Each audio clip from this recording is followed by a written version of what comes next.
திரு TTV அவர்கள் வந்து அவருடைய அரசியல் வாழ்க்கையில லாஸ்ட் 9 வருஷம் அவர் என்ன பண்ணாருன்னு அவர் வந்து தன்னைத்தானே ஒரு ரீவிசிட் பண்ண வேண்டிய சூழ்நிலையில இருக்கணும்.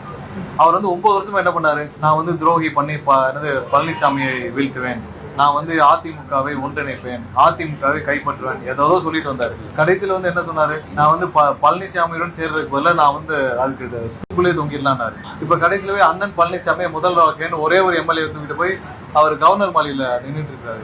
அவர்லாம் வந்து இவ்வளவு நாள் 9 வருஷம் அரசியல்ல அவர் என்ன செஞ்சாரோ அதை விட மோசமாக அவர் என்ன நடந்துக்கிட்டாரோ, அவர் என்ன செஞ்சுட்டு இருந்தாரோ அதையே அவர் பக்கத்து வீட்டுல இருக்கவங்க கூப்பிட்டு கேட்க சொல்லுங்க. இந்த மாதிரி பக்கத்து வீட்டுல இருக்கவங்ககிட்ட நான் இந்த மாதிரி 9 வருஷமா ஒரு அரசியல் பண்ணிட்டு இருந்தேன், இன்னைக்கு அதை தாண்டி இன்னைக்கு நான் போய் திரு பழனிசாமி அவர்களை முதல்வராக்கணும்னு நான் போராடிட்டு இருக்கேன், இது ஏற்புடையதா இருக்கான்னு கேட்க சொல்லுங்க. 9 வருஷமா அவர் என்ன செஞ்சாரோ அதையே மாத்தி பேசிட்டு இருக்காரு. அவரை போய் நீங்க இன்னைக்கு பெருசா பேசிட்டு இருக்கீங்க. அவரெல்லாம் வந்து பேசாம அரசியல் விட்டு ஒதுங்குறது திரு டிடி அவர்களுக்கு மிகவும் நல்லது. ஏன்னா அவர் 9 வருஷமா அவரை சுற்றி ஒரு 50,000 பேர் சுத்திட்டு இருந்தாங்க. 50,000 பேர் அவருக்காக அவரோட துணை நின்னாங்க. இன்னைக்கு அந்த 50,000 பேரையும் நடு ரோட்ல விட்டுட்டு அவர் மட்டும் வந்து அவரை தன்னை தானே காப்பாற்றிக் கொள்ள திரு எடப்பாடி அவர்களும் கூட்டணி வச்சிருக்காரு. இப்படி ஒரு அரசியல் செய்வதற்கு அவர் அரசியல் இருந்து ஒதுங்கிடலாம். தயவு செஞ்சு அவரெல்லாம் வந்து எதுவும் பேசாமல் இருப்பது எல்லாருக்கும் நல்லது.